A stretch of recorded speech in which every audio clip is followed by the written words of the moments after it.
Sir, எங்க அப்பாவோட பேர்ல நிலத்தோட வீடு இருந்துச்சு. அவர் இறந்த பிறகு எங்க அம்மா என்னோட படிப்பு செலவு, அப்புறம் என்னோட தங்கச்சியோட படிப்பு செலவுக்காக கூடவே குடும்ப கஷ்டத்துக்காக நிலத்தை அடமானம் போடுறேன்னு சொல்லி பதிவு செஞ்சு கொடுத்திருந்தாங்க. ஆனா எங்களுக்கு தெரியாமலேயே எங்க அம்மா கிட்ட இருந்து பவர் எழுதி வாங்கி அதை கிரையமா பதிவு பண்ணிருக்காங்க. இந்த சம்பவம் நடந்தது 2002ல. அப்ப நானும் என் தங்கச்சியும் படிச்சுட்டு இருந்ததால எங்களுக்கு இதை பத்தி எதுவுமே தெரியாது. பழைய வீட்டை இடிச்சிட்டு புதுசா கட்டலாம் அப்படின்னு நாங்க லோனுக்கு ட்ரை பண்ணும் போதுதான் எங்க அம்மா கிட்ட இருந்து ஏமாத்தி கிரையம் வாங்கினது எங்களுக்கு தெரிய வந்தது. இந்த கிரைய பத்திரத்தை ரத்து செய்ய முடியுமா சார்? இந்த சேல் நடந்து சுமார் 23 வருஷத்துக்கு மேல ஆகுது. கிரைய நடந்து 3 வருஷத்துக்கு மேல சிவில் கேஸ் போட முடியாதுன்னு எனக்கு தெரிஞ்சவங்க சொல்றாங்க. சிவில் நீதிமன்றத்துல வழக்கு போட முடியுமா முடியாதா சார்? கூடவே எங்க அப்பா சொத்தை விற்கும் போது நானும் என் தங்கச்சியும் கையெழுத்து போடலனா அது எப்படி சார் செல்லும்? இப்ப நான் என்ன பண்ணணும் அப்படின்னு நம்ம சட்ட ஆலோசனை தான் நம்ம சப்ஸ்கிரைபர்ஸும் தெரிஞ்சுக்கணும்னு இந்த வீடியோ கிரியேட் பண்ணிருக்கேன். கூடவே உச்சநீதிமன்றத்துல இது சம்பந்தமா சொன்ன ஒரு முக்கியமான தீர்ப்பையும் தெரிஞ்சுக்கலாம். அடிஷனலா உச்சநீதிமன்றத்துல கொடுத்த தீர்ப்பை எப்படி டவுன்லோட் பண்றதுன்னு நான் உங்களுக்கு சொல்றேன். சோ வீடியோவை ஸ்கிப் பண்ணாம கடைசி வரைக்கும் பாருங்க. டைரக்டா உச்சநீதிமன்றத்துல நடந்த வழக்கோட தீர்ப்பை பத்தி சொல்றேன். கூடவே அதை எப்படி நம்ம பர்சனல் கேஸ்க்கு பயன்படுத்துறதுன்னு சொல்றாங்க. மனுதாரர் சோட்டாபென் அண்ட் அதர், எதிர் மனுதாரர் கீர்த்திபாய் அண்ட் அதர்ஸ்ங்க. இது டீட் கேன்சலேஷன், அதாவது சேல் டீடை ரத்து செய்யறதுக்காக உச்சநீதிமன்றத்தில் சொன்ன ஒரு முக்கியமான தீர்ப்புங்க. அதுதான் இப்ப நீங்க ஸ்கிரீன்ல பாத்துட்டு இருக்கீங்க. இந்த வழக்கோட மனுதாரர்கள் சொன்னது என்னன்னா, சொத்தானது மூதாதையர்கிட்ட இருந்து தந்தைக்கு கிடைத்ததாகவும், தந்தைக்கு பிறகு மனுதாரர்களான தாங்களும் எதிர் மனுதாரர்கள்ல 1 மற்றும் 2 நபர்கள் சொத்துக்கு உரிமையாளர்கள் அப்படின்னு சொன்னாங்க. ஆனா அவங்களோட சகோதரர்களான 1வது பிரதிவாதியும் 2வது பிரதிவாதியும் 1996 வருஷம் குறிப்பிட்ட சொத்தை தங்களோட ஒப்புதல் இல்லாம மீதி இருக்க பிரதிவாதிகளுக்கு வித்ததாகவும் சொன்னாங்க. ஆனால் எதிர்மனுதாரர்கள் எந்தவித அனுபவம் செய்யாமல் இருந்ததாகவும், கடந்த 2013ல பிரச்சனை செய்யும் போதுதான் இப்படி ஒரு பரிவர்த்தனை நடந்ததே தெரிய வந்துச்சு அப்படின்னு சொன்னாங்க. இதனால சுமார் 17 ஆண்டுகள் கழித்து தான் மனுதாரர்கள் வழக்கே போட்டாங்க. அந்த வழக்கு என்னன்னா sale deed fraudulent and void. ஆனா எதிர்மனுதாரர்கள் இந்த வழக்கு 17 வருஷம் கழிச்சு காலதாமதமா போறதால லிமிடேஷன் இல்ல அப்படின்னு சொல்லி வாதாடினாங்க. 2016ல கீழமை நீதிமன்றத்துல பரிவர்த்தனை நடந்து சுமார் 17 ஆண்டுகள் நிறைவடைந்தாலும் இந்த வழக்கை தாக்கல் செய்ய லிமிடேஷன் தேவையில்லை அப்படின்னு தீர்ப்பு சொன்னாங்க.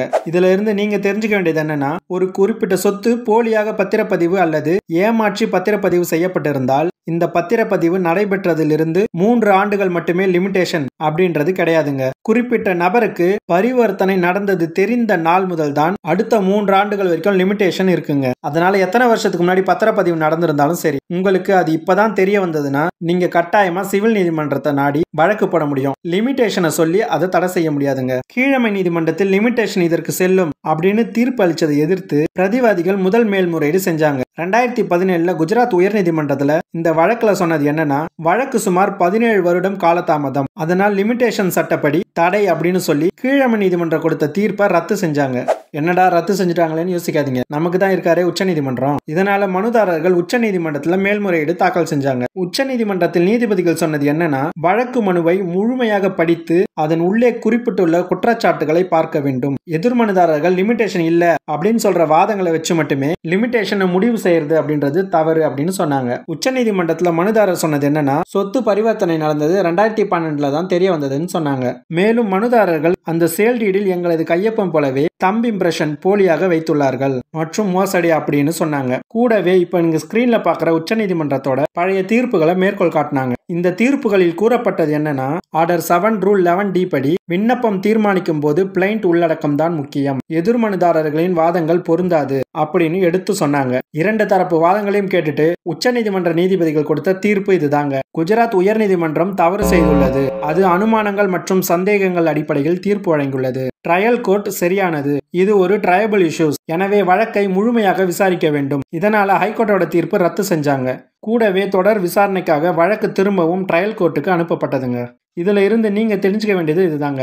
எனவே 17 வருடங்கள் கழித்து தொடரப்பட்டாலும் அது ட்ரையபிள் இஷ்யூஸ், நேரடியாக நிராகரிக்க முடியாதுங்க.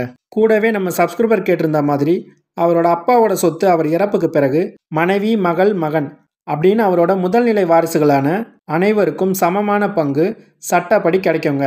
இதன் மூலமா மற்ற 2 வாரிசுகளும் கையெழுத்து போடாத பட்சத்துல அந்த ஆவணம் செல்லாதது ஆகிவிடும்.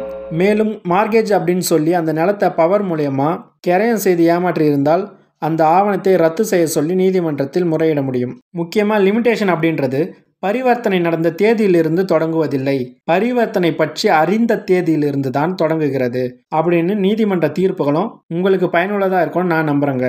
இதனால நீங்க ஒரு வழக்கை போடும் போதே லிமிடேஷன் இல்லைன்னு சொல்லி எந்த ஒரு நீதிமன்றமும் அதை நிராகரிக்க முடியாது.